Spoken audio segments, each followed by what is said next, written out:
warahmatullahi wabarakatuh. Perkenalkan, nama saya Ahmad Roman Bibi dengan NIM 20000080001 dari Program Studi Pendidikan Biologi Universitas Ahmad Dahlan.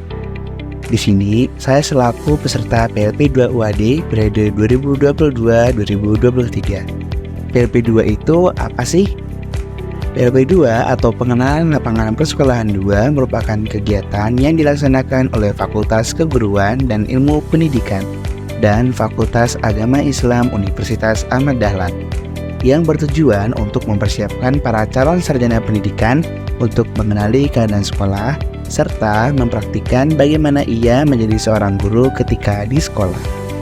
Kegiatan ini merupakan kegiatan lanjutan dari kegiatan sebelumnya, yakni Pengenalan Lapangan Persekolahan 1, di mana mahasiswa diminta untuk mengobservasi keadaan dan lingkungan yang ada di sekolah. Untuk PLP2 ini memiliki beberapa tujuan utama, yakni magang lanjut berupa telaah dan pengembangan perangkat pembelajaran, serta magang terapan, yakni asisten guru mengajar di kelas.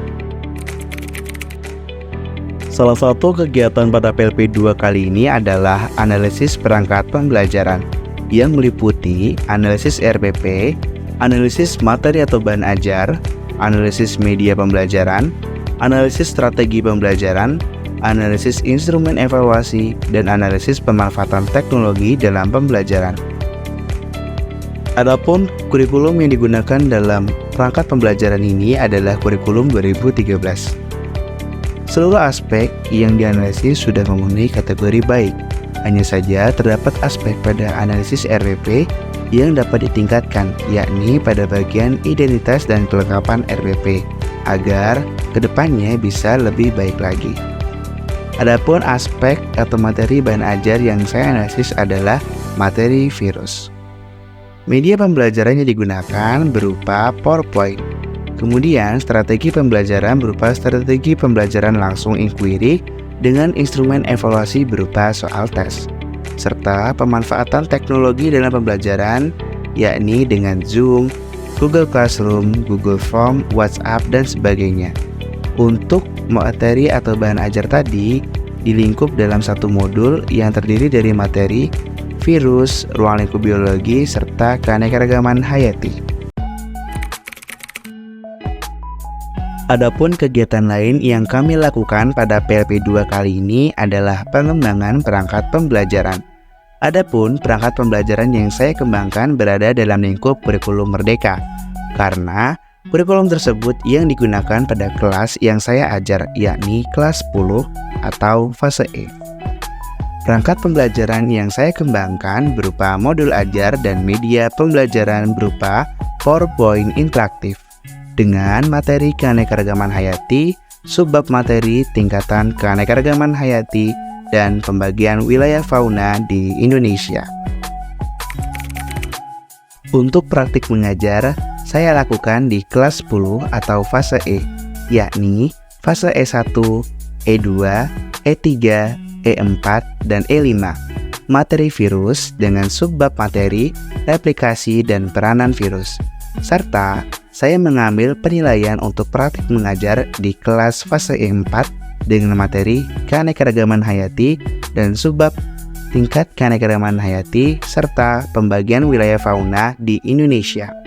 Adapun pembelajaran yang saya gunakan menganut model discovery learning berbasis student center, di mana siswa berperan secara aktif dalam pembelajaran di kelas. Adapun sintak pembelajaran meliputi pemberian rangsangan, identifikasi masalah, pengumpulan dan pengolahan data, pembuktian, dan penarikan kesimpulan. Selain itu, saat PLP2 ini dilaksanakan, terdapat pembelajaran P5 atau Proyek Penguatan Profil Pelajar Pancasila, di mana pembelajaran ini merupakan rangkaian pembelajaran kokurikuler dalam kurikulum Merdeka.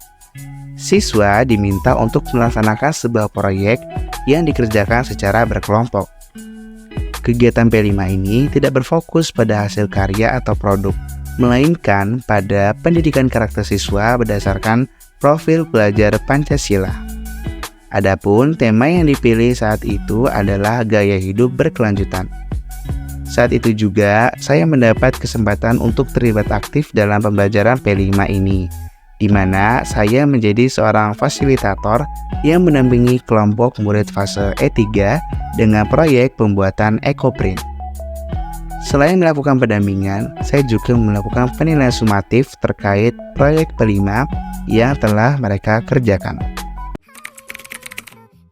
Kegiatan pembelajaran yang berlangsung di SMA Negeri 1 Piungan mengadaptasi dua kurikulum untuk saat ini, yakni kurikulum Merdeka untuk kelas 10 atau fase E dan kurikulum 2013 untuk kelas 11 dan kelas 12. Kedepannya, sekolah juga merencanakan untuk penerapan kurikulum Merdeka secara masif di seluruh jenjang, yakni fase E dan fase F. Adapun pembelajaran pada kurikulum Merdeka menerapkan pembelajaran 70-30, di mana 70% pembelajaran dilaksanakan di kelas dan 30% pembelajaran merupakan co-kurikuler dalam kegiatan P5 atau proyek penguatan profil pelajar Pancasila. Boleh perkenalan diri dulu? Halo, perkenalkan nama aku Novita Fitri. Nama aku Novita Auramansa. Nama aku Irma Rajana. Dari kelas? Dari kelas fase E4. Oke. Fadil Gilang Mulia dari E4.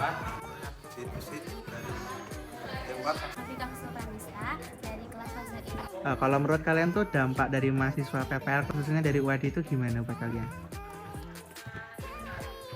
Membantu belajar juga. Lebih ngerti sama materi-materi yang mungkin sama guru di sini belum pernah dijelasin.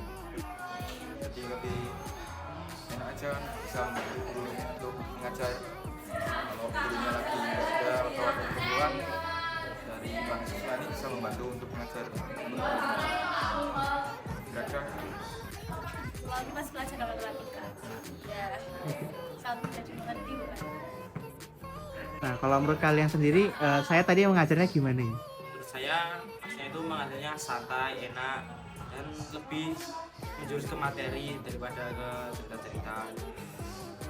Emang seru, suka juga sama biologi, terus jadi lebih paham sama materi yang dijelasin sama mas. Makasih ya. Biologinya keren, mudah dimengerti.